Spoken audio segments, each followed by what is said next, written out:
Okay, Bismillahirrahmanirrahim. Assalamualaikum warahmatullahi wabarakatuh. My name is Amirul bin Arifin, and here I will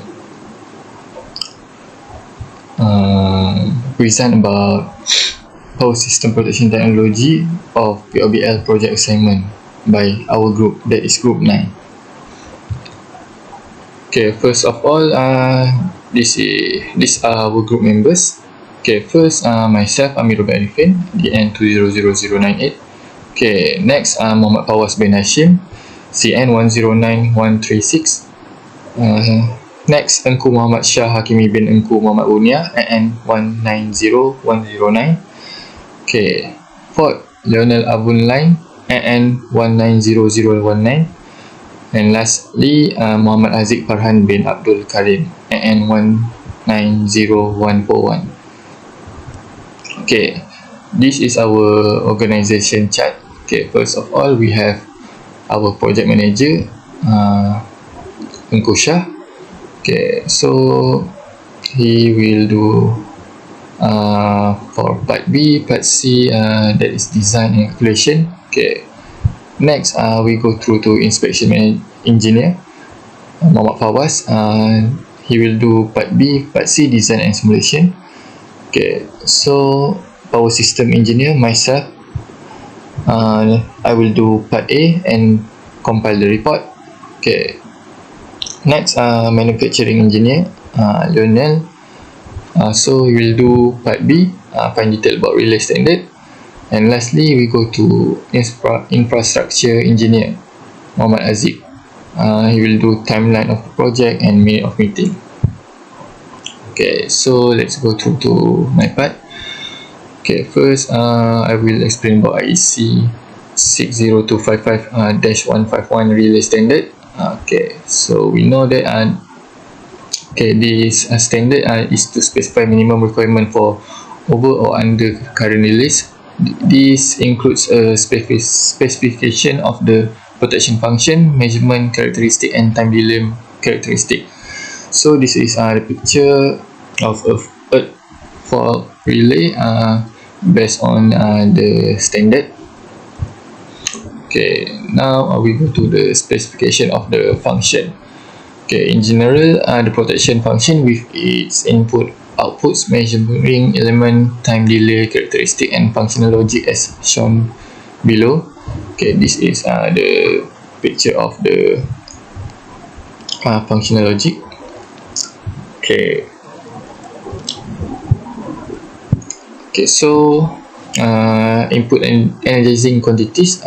Okay, in this category, these are the measuring signal, voltage, and current. If required, the relevant and rating standard are specified in IEC 60255-1. It is used by the protection function, need not be directly the current at the secondary side of the current transformer. Hence, the measuring relay documentation shall state the type of energizing quantities used by the protection function. Okay, these are the four type of measurement from the input energizing quantities. Okay, first single phase current measurement. Second, three phase current measurement. Third, neutral current or residual current measurement. And lastly, positive, negative, or zero sequence current measurement. Okay, for binary input signal, the binary input signal, externally or internally driven, are used. The influence on the protection function shall be clearly described of the functional logic diagram, and the additional textual description may also be provided if needed to further clarify the functionality of the input signal and their intended usage. Okay, so for the functional logic, we got operating characteristic. Okay, for the first, in general, the relationship between operate and characteristic quantity can be expressed by means of a characteristic curve. Okay, this standard specifies two types of characteristic. First is independent time characteristic, definite delay. Second, dependent time characteristic, or delay. Okay, so yeah, the graph of the overcurrent dependent time characteristic and the dependent time characteristic. Okay, for the reset characteristic, first, in general, allow users to determine the behavior of the relay in the event of repetitive, intermittent faults or for faults which may occur in rapid succession. Relay reset characteristic shall defined by the manufacturer. Okay, second, no intentional delay on reset. For G, uh, below the reset ratio X, yes, the relay shall return to its reset state with no intentional delay. Only can be applied to both dependent and independent time relays. Okay, for the third, definite time resetting. Okay, applicable to overcurrent protection. For G, below reset ratio XES, the relay shall return to its reset state after a user-defined reset time delay TR. Okay, so these are the picture of the graph definite time reset characteristic as we get here. And the zinc quantity, start pickup signal, operate signal, value of internal time delay counter. Okay, so these are the requirement and the graph from the definite time resetting. Okay, so that's all from my part. Okay, next I will pass to our group members. That is my friend to present about the part. Thank you. Okay, thank you. My name is Muhammad Azifar Habib Abdul Karim, and I will continue with the slide. Okay, so this is current transformers, which is we call as CTs, are used a lot in electrical distribution system for measuring, metering, and protecting. They are simple machines that are made to make an alternating current in the secondary winding that is directly related to the current in the primary conductor. Putting together, a CT is easy. The secondary windings are made of copper magnet wire wrapped around a hollow steel core. The primary conductor runs through the center of the core. The magnetic flux of the primary conductor will be picked up by the core, which will cause a current in the secondary winding that is proportional to how many secondary windings there are.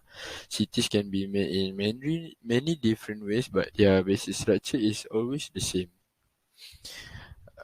So this is a picture of a current transformer, which is this games on primary current through a hollow core and came out for a main primary conductor. Okay, for the next slide is motor load. So electromagnetism explains how a three-phase squirrel cage induction motor works. The squirrel cage rotates inside. It looks like a cage for a squirrel, which is why it is called a squirrel cage motor. This rotor is a cylinder made of steel lamination with highly conductive metal, usually aluminum or copper, embedded in its surface. A rotating magnetic field is made when an alternating current is run through the stator winding. So the squirrel cage induction motor consists of the following part, which is stator, rotor, fan, and bearings. So this is inside of the squirrel cage induction motor.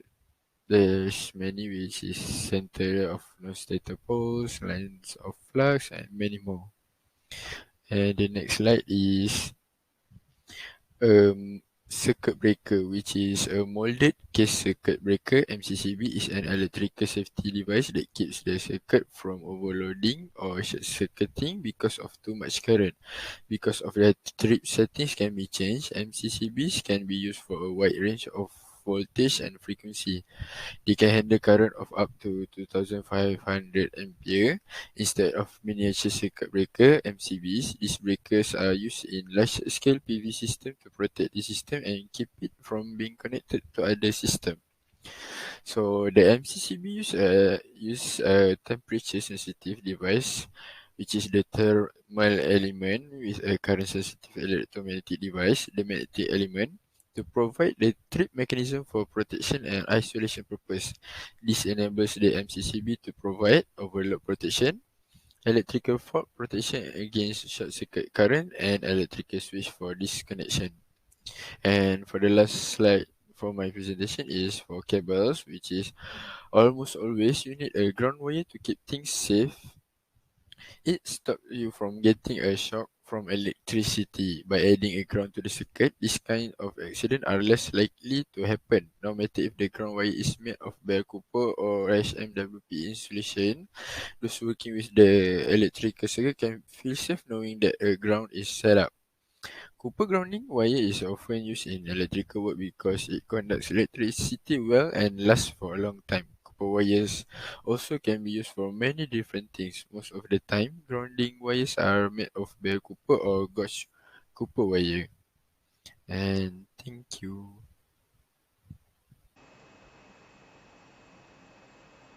A two-winding transformer. A typical two-winding transformer, one that transfer energy from circuit to another at the same frequency but different voltage and current. It has two magnetically connected windings, which is primary and secondary, that are electrically insulated. Description of two-winding transformer. Insulation between a two-winding transformer, primary and secondary. Working principle: the two-winding transformer works on the principle of mutual induction.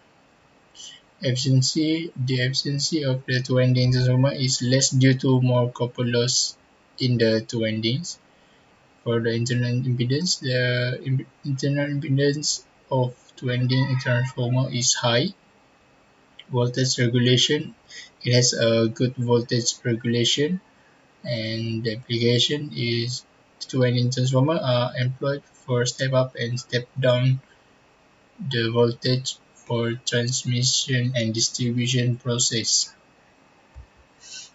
For synchronous generator, a synchronous generator is a machine that uses electromagnetic induction to transform mechanical power into alternating current or AC. The alternators or AC generators are other names for synchronous generator. Construction of synchronous generator or alternator consists of two main parts, which is stator. It is the stationary part of the alternator. It carries the armature winding in which the voltage is generated. The output of the alternator is taken from stator. And another part is the rotor. The rotor is the rotating part of the alternator, which produces the main field flux. Stator construction of alternator. For small machines, the stator frame may be built of cast iron, while for a larger machine, it may be made of welded steel.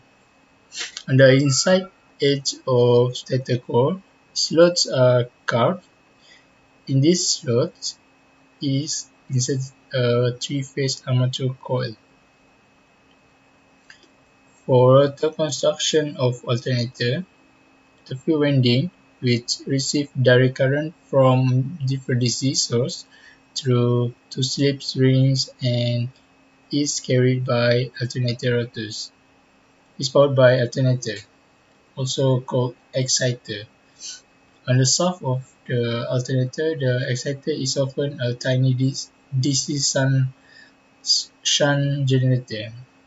Two examples of rotor construction is Salem pole rotor, which made up of poles that extend from the rotor core surface.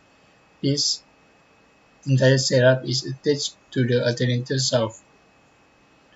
It is utilized in a low and medium speed between 120 and 400 rpm alternators, including those powered by diesel engines or wind turbine. And another example is cylindrical rotor. There are no actual poles. Slots are drilled at regular intervals and parallel to the rotor shaft. The high-speed alternators that are driven by steam turbine.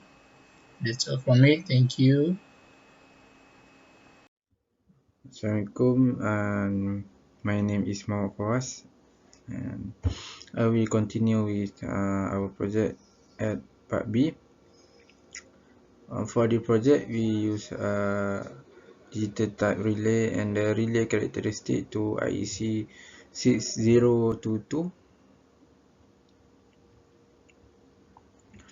Now we can see this is a line bus, and generator 1, generator 2, and the fault we place at before load 1.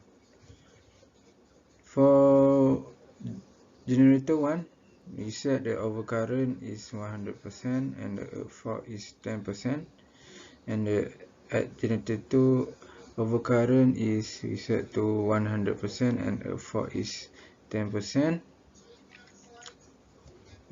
For circuit breaker at R22, start from R22 until R4 is set the city ratio is 1200/5 ampere and the setting current is 86%, overcurrent is 86%, and also the TMS 0.1 and fault is 10%. Next we go to the next slide. As we can see, this is diagram circuit, and this fault is entered at the before the transformer to the load. For calculation, we must to calculate the full load current transformer MVA divide to 1.732 time voltage. After we got the full load current 2361.595 ampere, we go to find the TMS, new TMS, yaitu time multiply setting.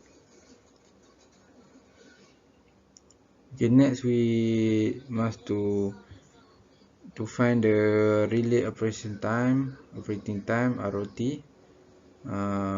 The formula is use standard inverse TMS time 0.14 divided to I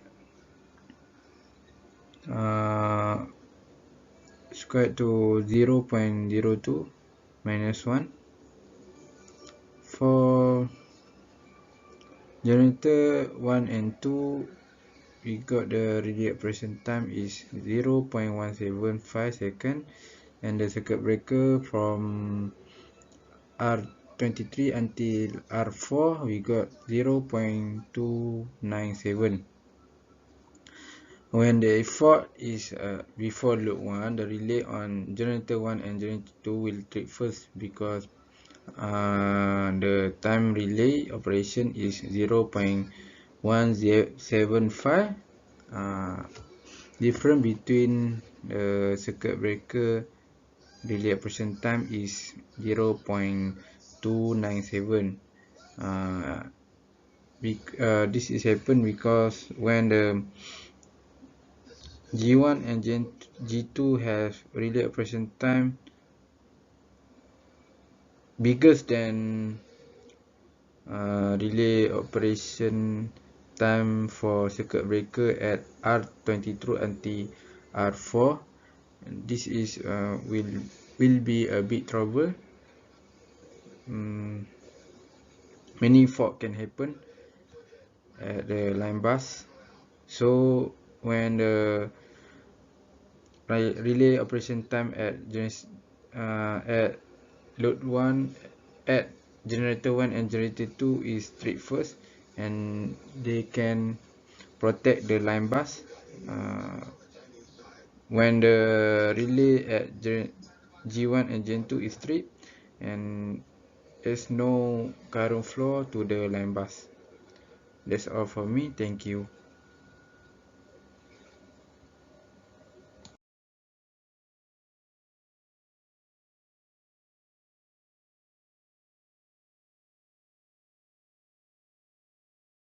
Bismillahirrahmanirrahim. Assalamualaikum warahmatullahi wabarakatuh. My name is Muhammad Syahini bin Ahmad Bunia, and today I would like to explain to you about the tasks that have been given by our lecturer for power system protection technology project, which is for the circuit protection circuit design. So this is a circuit that have been designed by our group. So the circuit is made up of two generators. So first generator is rated at 20 megawatt, and the second one is rated at also at 20 megawatt, and the circuit is currently powered for 4 load, and there is one transformer which change the voltage rating from 11 kV to 1.1 kilovolt. So there is circuit breaker to protect every bus and the generator, and each of the